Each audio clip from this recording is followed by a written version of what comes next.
Hi, I'm Chad from Purple Collar Life, and today's video a DIY project, but we're going to answer a lot of questions that you might have.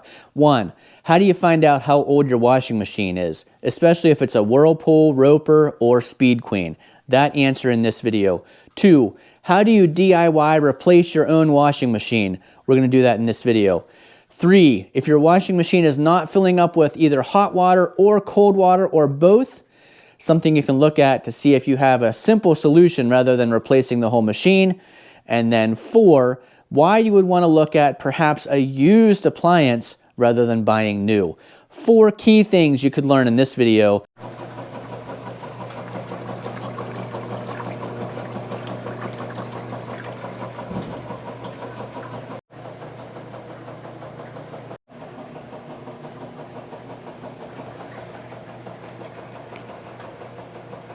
You might be asking why, when we've got a washing machine that's working perfectly good, would we spend money on another used washing machine? In today's video, I'm going to walk you through that entire story.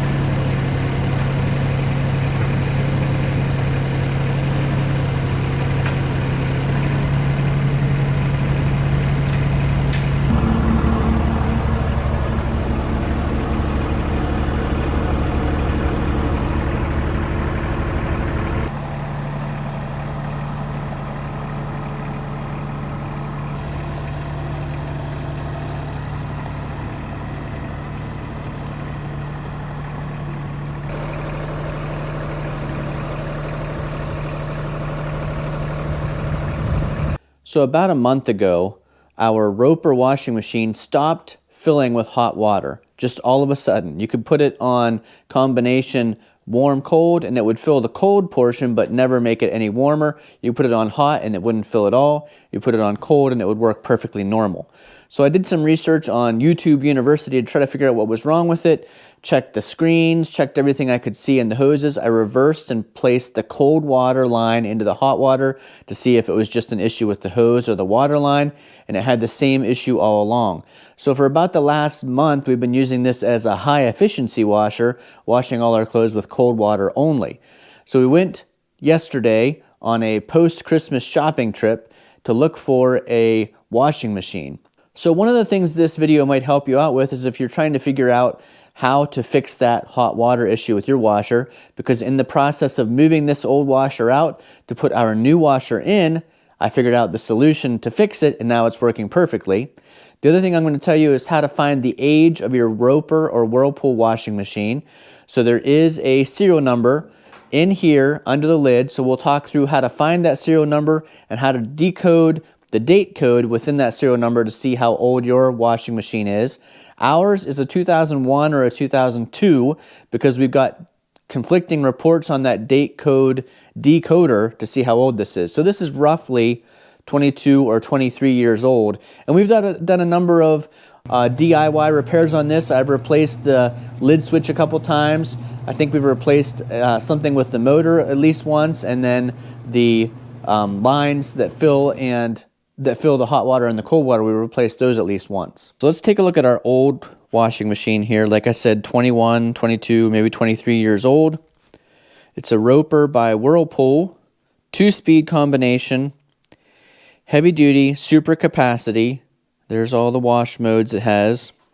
So to find out what model it is, for those of you that don't know, on these machines, if you lift up the lid and look underneath right here at the lip of where that lid closes, you can find the model number, the serial number, and the type. This one is a model number RAS6233KQ0. And then this serial number is how you determine the date code. The serial number on our machine is 9 digits long, which means the second digit, in this case the L, is the year of manufacture.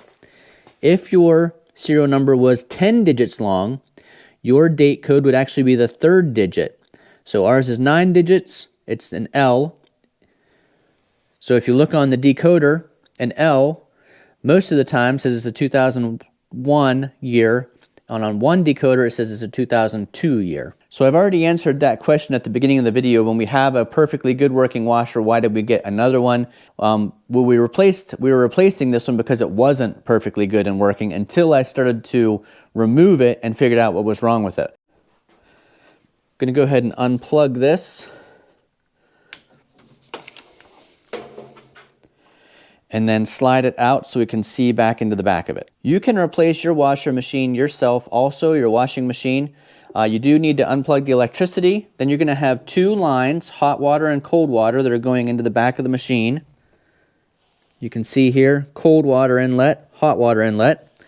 And you're also going to have a drain, which comes out of the machine and drains into a water drain wherever you have your washing machine located. So I'm going to pull the drain out and disconnect the two water lines so I can slide the washing machine out away from the wall. You can see ours lives here in the basement. The first thing I'm going to do is turn the water off and then disconnect from the washing machine. This is definitely a DIY task that anybody can do. You don't have to pay the appliance dealer or Home Depot or somebody else to come out and do this for you. It doesn't take a ton of tools. I'm just using a pair of pliers because these disconnections are tight and can tear your fingers up. But it's basically just a garden hose connection. I can disconnect them up here on my water line also. So you can see the problem with this hot water line is it is rusted to the point where this no longer spins. So it should be like this end where you can spin the connection without the whole hose spinning.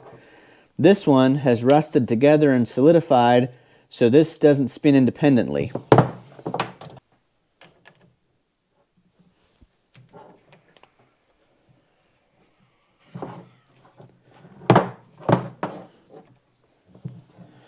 There's our cold water line. It's nice to have a utility tub beside your washing machine. The other thing we need to disconnect is our drain line, which is right here. And that's going to still have some water in it. We have a floor drain on the floor here in the basement, so I'm just going to lay this on the ground and let it drain out into that floor drain. Now you should be able to just slide your washing machine out away from the wall a little bit further. Now I can show you what I thought the problem was. So right here is that cold and hot water inlet, and inside there is a valve that attaches to the circuit board. And since I didn't see the obvious issues, I figured it was either this valve or the circuit board that were bad and not letting the hot water fill.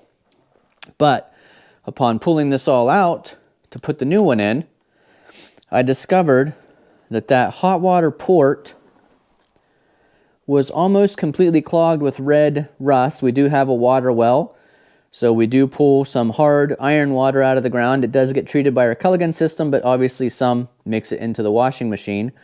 And that screen is designed to catch any of that debris, which it did, but the water would still flow through that. What I found was that there was actually a metal piece caught in the very back of that screen, and I think it's from the fill hose. Remember I showed you it doesn't pivot or swivel anymore. I think part of the inside of that metal coupler actually broke off and clogged this line. Now when I tested the hot water, cold water, I must not have noticed that it was clogged clear here in the center, and that's why even the cold water line wouldn't fill into the hot water side. So if you're having a no hot water issue with your washing machine, maybe the first thing you check is that supply line, and the second thing you check is the screen to see if there's enough debris in there to keep hot water or even the cold water side from flowing in. That might save you from shopping for a new washing machine when you didn't have to. So one thing that you can do is take a paper towel, kind of make an end onto it here, kind of twist it around, and see if you get any debris out of there. You can see how dirty ours is. And I actually just cleaned this before the video because I found that little piece of shrapnel in there and I was trying to get it to work, and of course once I got that metal piece out of there and got the screen cleaned out a little bit, it the water flowed in just fine. You can see there's still some red in there, a lot less in the cold than there is in the hot. You can see how much I got out just on that first attempt after running the washer. So this is a great thing to check if you're not getting hot or cold water, is the mesh screen inside the inlets for your washing machine fill. So I learned long ago after we replaced our clothes dryer that it's not necessary to go out and buy brand new appliances, especially if you've got your laundry in the basement here. We don't really care if they're the same brand, if they're the same age, or if they even match. Nobody besides us is typically down here in the basement, and it's not necessary to have beautiful, perfect looking appliances. So we, when we were replacing this washing machine, which we thought was broken, decided to shop used. We can oftentimes contact our local appliance dealer and find really good used appliances at a much lower cost. You know, washing machines today, we saw someone else in the store shopping, they were going to spend over $1,000, maybe even over $1,200 looking at washing machines for their house. For us, that's just a major investment, and it sounds like washing machines today, for the most part, only last 8 to 10 years. So it's a lot of money to spend on a machine that might not last all that long like these old ones had. Like I said, this one's about 21 or 22 years old. Now, to fix our existing washing machine, had I known it was just that screen, I could have replaced the screen and replaced the hot and cold water hoses. These cost me about $35 at Home Depot. I got the stainless steel version, so hopefully they hold up a little bit better than the previous ones we had. But since we already have the new Speed Queen, new to us, Speed Queen washing machine here, I'll talk to you about why I'm installing that one instead of just letting this one keep working here in our house. I mentioned that previously with this Roper washing machine, I had replaced DIY, I've actually done it twice now, the lid sensor switch. So that switch gets pressed down by this thing right here on the lid to let it spin and operate. This is actually what the old one of those looked like that was broken off from inside there. I found that underneath this washing machine when I pulled it out. That's another easy DIY repair.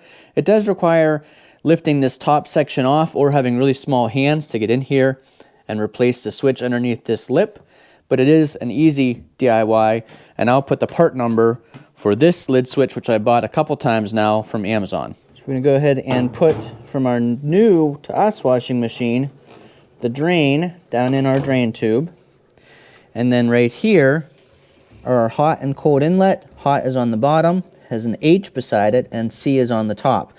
This is a Speed Queen washing machine. You can see I've got the hot water side connected. These lines do have a color within the steel braid. You can see the red for hot, and it's connected to the bottom port. Now we'll do the cold. I'll put an Amazon affiliate link to this Rigid 18 volt light. I use this, you know, it works with the 18 volt batteries that I work with all my 18 volt cordless tools. But it's a perfect light. I keep it for any of these jobs like this. It's easy to see back behind when you're working on stuff. Go ahead and plug our new washer in. And that is all the connections. Hot water, cold water, drain. We'll turn our waters on here to make sure we don't have leaks in the line. No leaks up here. We'll use our light to see here. No leaks there. Okay, so the new to us Speed Queen is installed here, and let me talk you through why we ended up installing this even though the old one was working once I figured out the problem. Since we had already bought this used, it's not returnable to the appliance place. So that's totally understandable. They can't allow people to just buy something used at a great discount. We spent under $400 for this Speed Queen commercial heavy-duty washing machine. The reason we went with the Speed Queen, there were about 3 used machines there. The reason we like the Speed Queen is because this is a commercial quality machine. If you look at any of the laundromats, they typically use the Speed Queen brand. They last 20 to 25 years on average, whereas like I said, today's home appliance washing machines typically last between 6 and 10 years. So a big difference in lifespan of these. Now our super capacity Roper washing machine did last us 22 years, and it is still working now that I know what the problem was. But we decided, since we already had this newer Speed Queen, it made sense to install the newer Speed Queen. It should have a much longer life and we won't have to mess with it. Now what we're debating on is what to do with our old washing machine. Do we keep it as a backup spare, or do we sell it for like 200 bucks? Like I said, we spent under 400, just under $400 for this.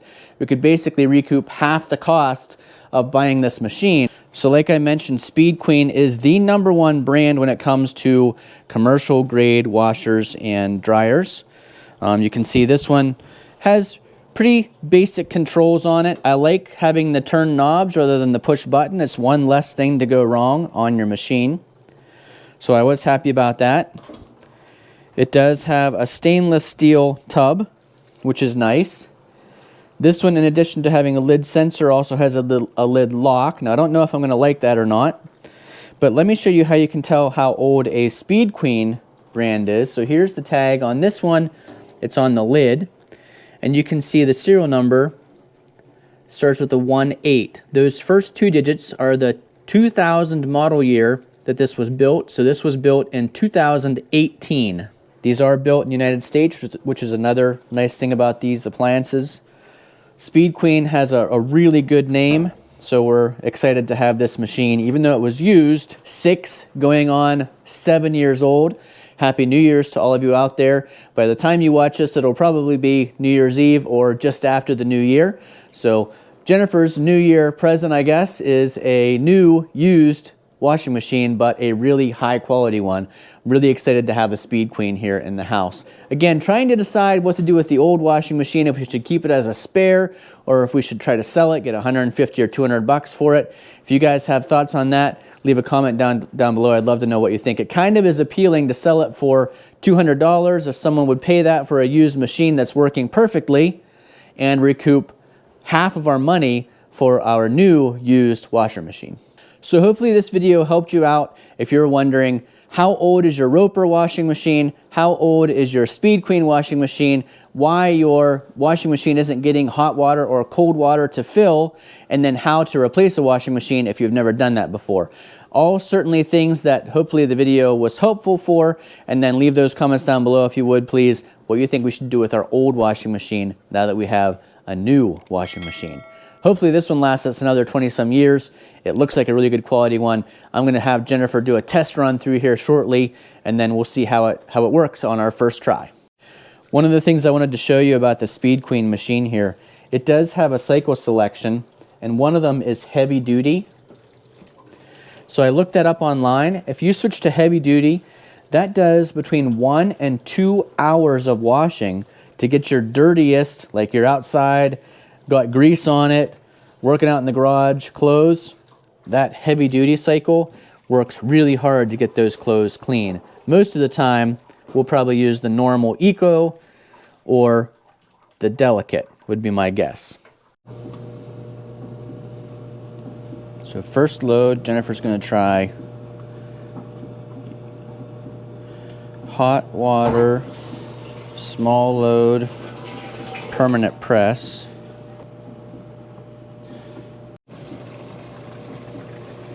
Looks like it's working right. It's getting water in. It's taking hot water.